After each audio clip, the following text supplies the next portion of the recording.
Le soldat. C'était une de ces nuits où l'on croit savoir ce que c'est d'être aveugle. Ses yeux ne distinguaient pas la moindre image. Même les arbres refusaient de se découper sur le ciel. Dans cette obscurité, il n'eut droit qu'à quelques petits bruits. Celui du vent qui agitait les feuilles de la haie, le souffle d'un cheval qui se trouvait sans doute à quelque distance dans un pré, le claquement sec d'un coup de sabot. Et, durant quelques secondes, il sentit battre les ailes d'un oiseau qui s'envolait au ras de sa tête. « Jock, dit-il tout haut, nous allons rentrer. » Et il fit demi-tour pour redescendre le petit chemin en pente, entraîné par le chien qui le guidait dans le noir.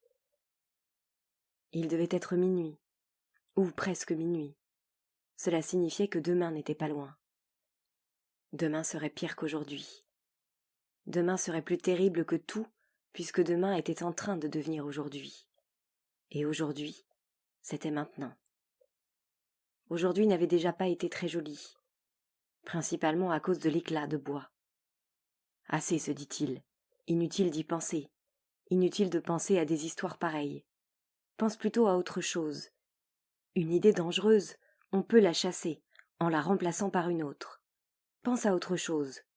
Remonte dans le temps, aussi loin que tu peux, pour retrouver des images douces, des souvenirs heureux, les grandes vacances au bord de la mer, les petits seaux rouges sur le sable mouillé, les filets à crevettes, et puis les rochers glissants, hérissés de plantes fantasques, et les petites flaques d'eau tiède et limpide, pleines d'anémones de mer, de moules et d'escargots. Et, quelquefois, le passage d'une crevette grise et translucide dans les profondeurs vertes. Mais comment cet éclat de bois avait-il pu lui entrer dans la plante du pied sans qu'il le sentît ? C'est sans importance. Souviens-toi plutôt de la chasse aux étoiles de mer, si finement ciselée qu'on avait l'impression de tenir dans la main un précieux joyau tout au long du trajet. Et puis les petits pétoncles orangés, les huîtres perlières, les débris de verre couleur d'émeraude, un crabe ermite, une coquille Saint-Jacques, l'arête d'une raie, et, un jour, instant inoubliable, la mâchoire blanchie par les flots d'un être humain, livide et onirique parmi les cailloux et les coquillages. « Regarde, maman, regarde ce que j'ai trouvé !» Impossible de ne pas revenir à l'éclat de bois. Elle avait assez mal pris la chose. « Tu ne l'as pas remarqué ? Que veux-tu dire par là ?» avait-elle demandé d'une voix irritée. « Je ne l'ai pas remarqué, c'est tout. » « Et si je te pique avec une épingle, tu me diras si tu le sens ou non ? » « Je n'ai pas dit ça. » Puis soudain, elle l'avait piqué à la cheville avec l'épingle qui lui avait servi à retirer l'éclat de bois. Il n'avait pas suivi l'opération jusqu'au moment où elle avait poussé un petit cri d'épouvante. Et lorsqu'il baissa les yeux, il vit l'épingle profondément enfoncée dans sa chair, entre la cheville et le talon. « Sors là, avait-il dit. Tu ne veux tout de même pas m'empoisonner. »« Tu veux dire que tu ne sens rien ? Sors là, veux-tu ? Tu veux dire que tu n'as pas mal ? J'ai atrocement mal. Sors cette épingle. » Pourquoi lui infligeait-on des choses pareilles ? Là-bas, au bord de la mer, j'avais une pelle de bois pour creuser des trous dans le sable, et les trous que j'ai creusés étaient plus profonds que tout, et au fond, il y avait l'eau de la mer. Voilà 1 an que le docteur lui avait dit « Fermez les yeux et dites-moi ce que je fais de cet orteil. Je le pousse vers le haut ou vers le bas ? » Vers le haut. Et maintenant ? Vers le bas. Non, vers le haut. Je crois que c'est vers le haut. Il était bizarre de voir un neurochirurgien s'amuser à jouer avec ses orteils. « C'est juste, docteur ? Très juste. » Mais c'était l'an dernier. À cette époque, il ne lui arrivait pas encore des malheurs pareils à ceux de maintenant, comme par exemple l'histoire du robinet de la salle de bain. Pourquoi le robinet à eau chaude ne s'était-il pas trouvé du même côté ce matin ? C'est qu'elle l'avait changé de place. Elle n'était pas négligeable, cette histoire. Voyons un peu. La croyez-vous capable d'avoir changé de place un robinet à l'aide d'un tournevis et d'une clé anglaise, la nuit, en cachette ? L'en croyez-vous capable ? Eh bien, si vous voulez mon opinion, oui, moi j'y crois. Vu son comportement ces derniers temps, elle en serait parfaitement capable. Une femme étrange et difficile, voilà ce qu'elle est. Vous me direz qu'elle n'a pas toujours été ainsi. Mais pour moi, cela ne fait aucun doute.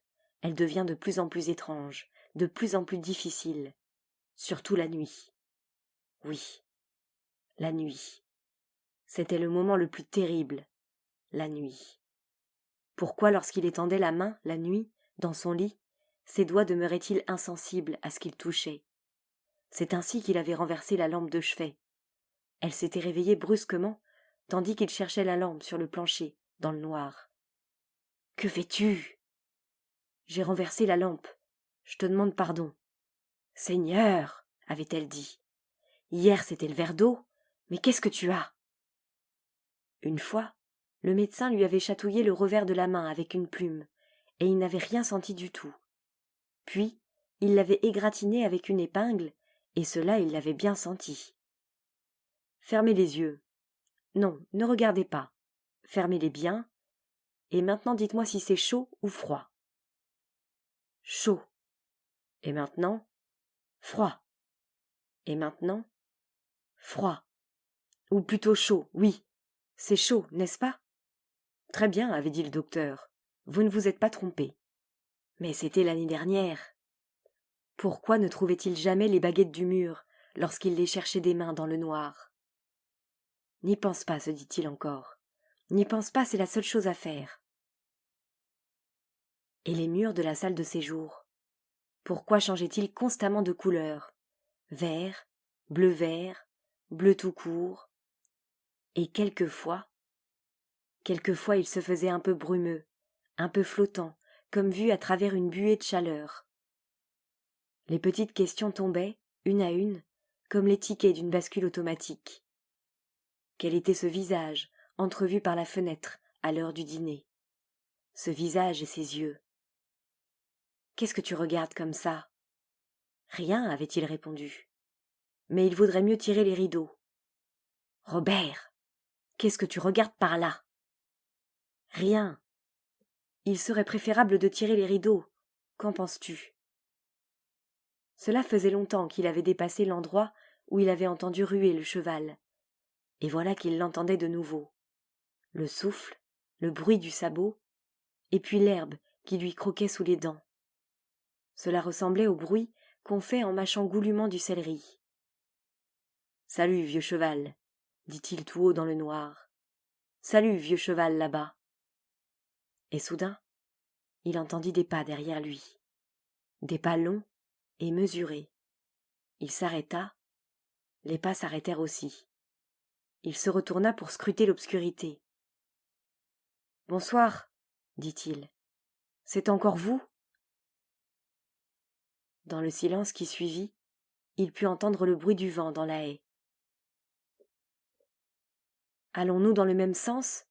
demanda-t-il. Puis il poursuivit sa marche, toujours entraîné par le chien, et les pas reprirent derrière lui, mais plus feutrés qu'avant, comme lorsqu'on marche sur la pointe des pieds. Il fit halte et se retourna. « Je ne vous vois pas, il fait trop noir. Qui êtes-vous ? Êtes-vous un de mes amis ? » Rien, rien que le silence, la brise d'été sur ses joues, et le chien qui tire sur sa laisse, impatient de rentrer. « Tant pis !» cria-t-il. « Tant pis si vous ne voulez pas répondre. Mais ne l'oubliez pas, je sais que vous êtes là. » Au loin, à l'ouest, il y eut un faible bourdonnement d'avion dans le ciel noir. Il s'arrêta une nouvelle fois et leva la tête pour mieux écouter. « Ils sont loin. Très loin, dit-il.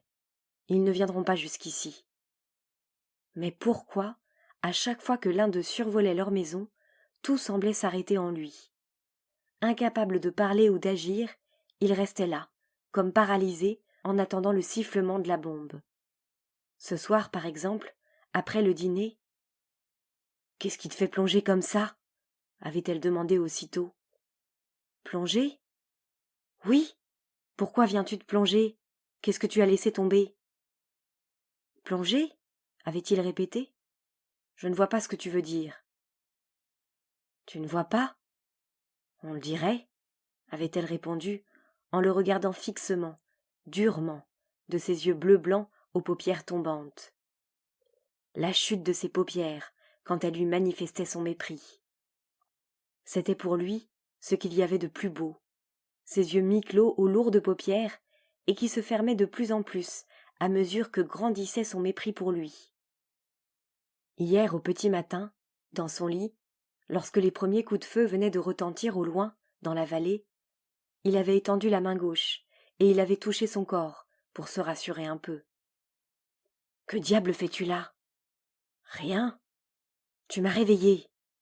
Je ne l'ai pas fait exprès. » Tout irait mieux certainement si elle lui permettait de s'approcher d'elle un peu plus, à l'aube, au moment des coups de feu. La maison n'était pas loin à présent.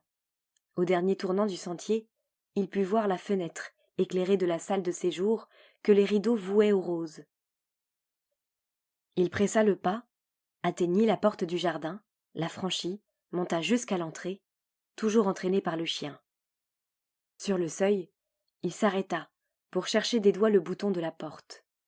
Lorsqu'il était sorti, le bouton se trouvait à droite. Il s'en souvenait parfaitement. Cela faisait une demi-heure à peine. Impossible d'y croire. Elle n'avait pas pu le changer de place. Changer de place un bouton de porte, rien que pour se moquer de lui. Elle avait pris une boîte à outils pour changer de place le bouton pendant qu'il sortait le chien. Il promena sa main du côté gauche de la porte et ses doigts rencontrèrent alors le bouton qu'il cherchait. Cela fit comme une petite explosion à l'intérieur de sa tête, et, en même temps, comme une vague de peur, de colère, de fureur. Il poussa la porte, la referma rapidement derrière lui et hurla. « Edna! Es-tu là ?» Il n'y eut pas de réponse, et il l'appela de nouveau. Cette fois-ci, elle l'entendit. « Que veux-tu encore ? Tu m'as réveillée. »« Descends une seconde, veux-tu ? J'ai à te parler. » « Pour l'amour du ciel, répondit-elle. Calme-toi et monte. »« Descends tout de suite, s'obstina-t-il. »« Je ne suis pas folle. Monte !» L'homme se tut alors.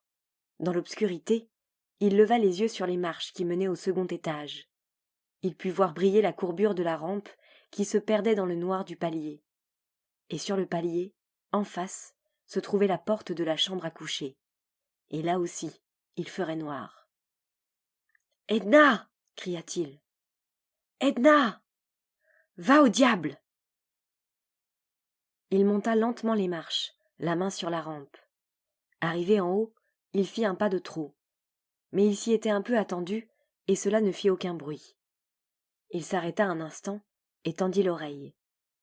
Sans être tout à fait sûr, il crut entendre des coups de canon venant du fond de la vallée. De lourds coups de canon.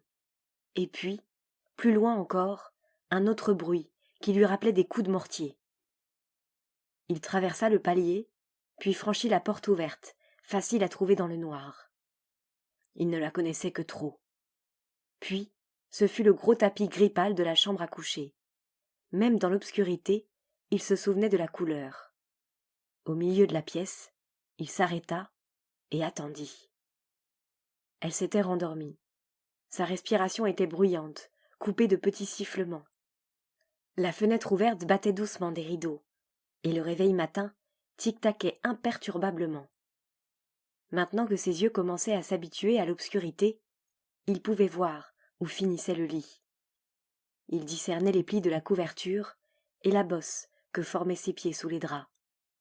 Puis, comme consciente de la présence de l'homme, elle se mit à remuer dans son lit. Elle roula à gauche, puis à droite. Les sifflements cessèrent pour faire place à des froissements de draps. Puis, des ressorts du lit craquèrent dans le noir. « C'est vous, Robert ?» Il ne bougea pas. « Robert ?» La voix était étrangère et plutôt déplaisante. « Robert !» Elle était bien réveillée à présent. « Où êtes-vous » Où avait-il déjà entendu cette voix ? Elle avait quelque chose de strident, de dissonant. On eût dit un faux accord de 2 notes aiguës. Elle semblait avoir du mal à prononcer le R de Robert. Qui donc l'avait appelé Robert auparavant ? Était-ce l'infirmière de l'hôpital ? La grande blonde ? Non, c'était plus loin. Une voix si horrible qu'elle lui était restée dans l'oreille. En cherchant bien, il trouverait certainement. Il y eut un déclic de lampe qu'on allume, et la femme lui apparut, brutalement éclairée, à demi soulevée dans son lit. Elle portait une sorte de pyjama rose. Dans son visage luisant de cold cream, les yeux étaient dilatés de peur. « Vous feriez mieux de poser ça, » dit-elle, « avant de vous couper. » Il lui envoya un regard scrutateur. « Où est Edna ?»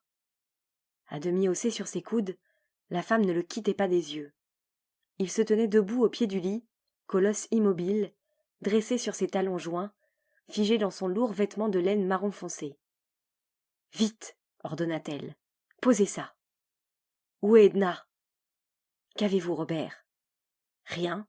Je vous demande où est ma femme. » Elle se mit graduellement dans une position plus proche de la verticale, en glissant ses jambes vers le rebord du lit.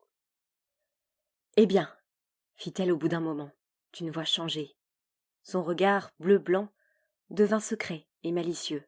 « Eh bien, si vous voulez tout savoir, Edna est partie. Elle est partie pendant votre absence. »« Où est-elle allée ?»« Elle ne me l'a pas dit. »« Et qui êtes-vous ?»« Une de ses amies. »« Pourquoi criez-vous ? Vous n'avez pas le droit de me parler sur ce ton. »« Je voudrais simplement vous faire comprendre que je ne suis pas Edna. » L'homme réfléchit quelques secondes, puis il dit.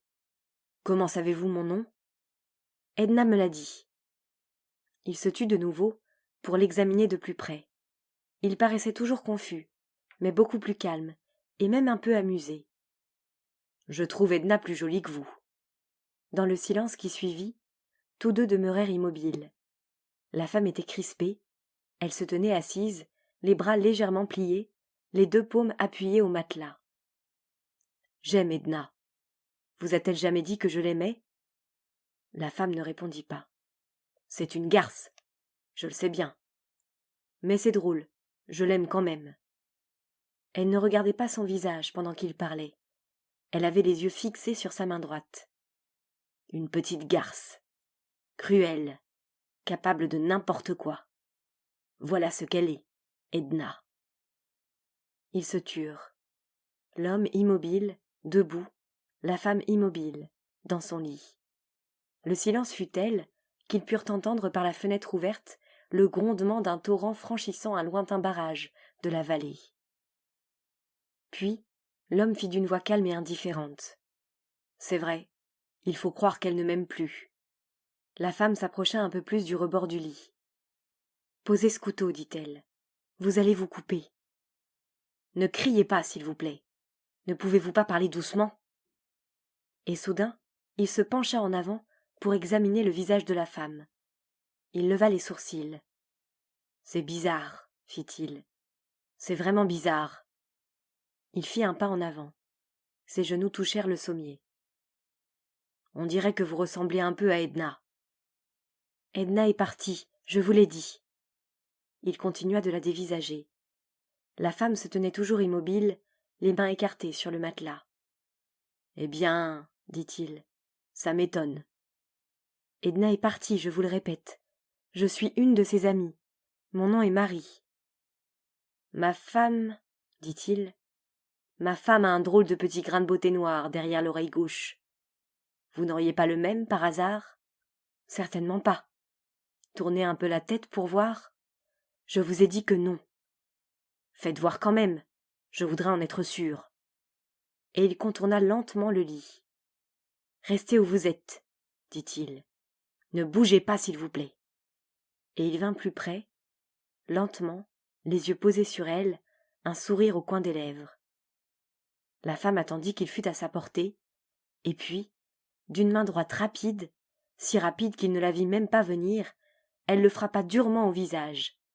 Et lorsqu'il se fut assis sur le lit en pleurant, elle lui arracha son couteau, puis quitta la chambre au pas de course, et descendit l'escalier pour gagner le vestibule où se trouvait le téléphone.